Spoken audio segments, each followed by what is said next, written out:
Selamat datang kembali di pembahasan mendalam materi Anda. Hari ini kita fokus ke bab 7 dari 21 Lessons for the 21st Century. Judulnya cukup, Menantang ya? ya, nasionalisme. Masalah global butuh jawaban global. Iya, ini bab yang cukup penting. Intinya, penulisnya mempertanyakan apakah nasionalisme yang dulu mungkin punya peran penting masih cukup kuat buat ngadepin masalah-masalah super besar zaman sekarang. Hmm, Jadi ada semacam dilema gitu. Masalah kita udah level dunia, tapi politik kita, cara kita ngambil keputusan, seringnya masih terbatas di level negara aja. benar. Dan bacaan Anda ini kan mengidentifikasi 3 isu utama ya, yang katanya nggak bisa diselesaikan satu negara doang. Betul, 3 itu ancaman perang nuklir, terus krisis ekologi, sama yang ketiga itu disrupsi teknologi kayak AI dan bioengineering. Oke, kita coba bedah satu-satu ya. Mulai dari nuklir dulu deh. Ini Wah, kan isu lama tapi masih relevan banget.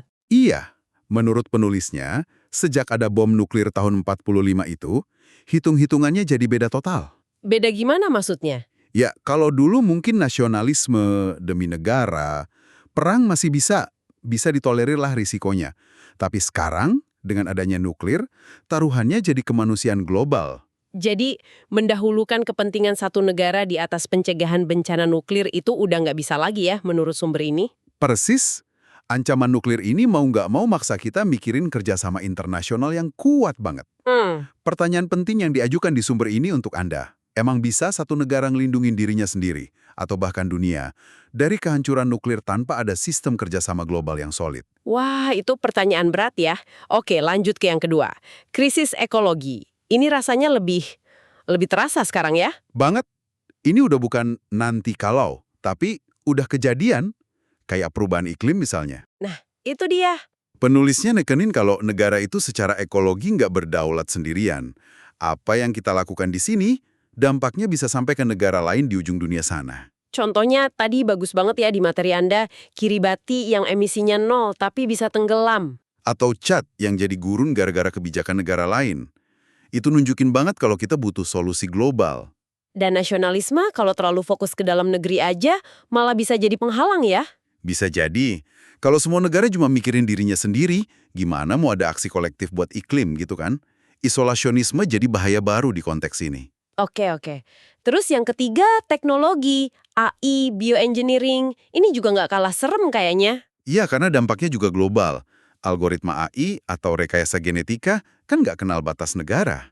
Bener juga. Ini bisa mengubah ekonomi dunia, bahkan mungkin definisi manusia itu sendiri. Dan yang agak mengkhawatirkan, bisa jadi krisis ekologi malah mendorong kita pakai teknologi berisiko tinggi ini sebagai jalan pintas. Jadi semacam lingkaran setan gitu ya. Bisa dibilang gitu.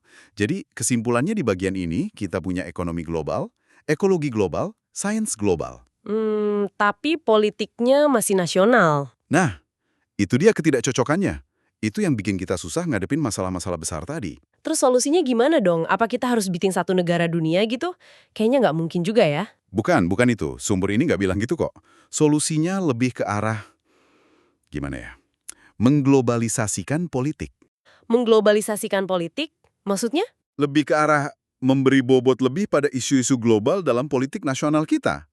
Jadi, saat politisi atau kita semua mikirin kebijakan, pertimbangan globalnya juga masuk. Kepentingan planet ini, kepentingan umat manusia secara keseluruhan, itu juga jadi bagian dari hitung-hitungan.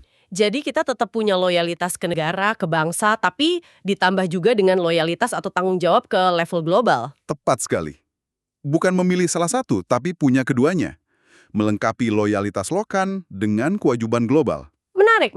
Jadi intinya apa nih yang perlu Anda pegang dari bab ini? Intinya, kerangka nasionalisme aja udah nggak cukup buat jawab tantangan terbesar zaman kita. Itu argumen utamanya. Kita perlu semacam identitas global baru dan cara berpolitik yang lebih global juga. Tapi bukan berarti menghapus identitas nasional kan ya? Bukan, sama sekali bukan. Ini lebih ke melengkapi, menambah lapisan gitu. Nasionalisme plus kesadaran global. Oke. Sebagai penutup nih, ada satu pertanyaan bagus dari bacaan ini buat Anda renungkan lagi. Kalau memang benar institusi nasional kita sekarang ini agak kewalahan ya, menghadapi isu global kayak nuklir, iklim, dan teknologi tadi. Nah, gimana caranya Anda sebagai individu bisa menyeimbangkan rasa cinta pada bangsa, identitas nasional Anda, dengan kebutuhan mendesak untuk kerjasama global. Dan mungkin, ya itu tadi, merangkul identitas global yang baru. Sesuatu untuk Anda pikirkan lebih dalam. Betul. Sampai jumpa di pembahasan berikutnya.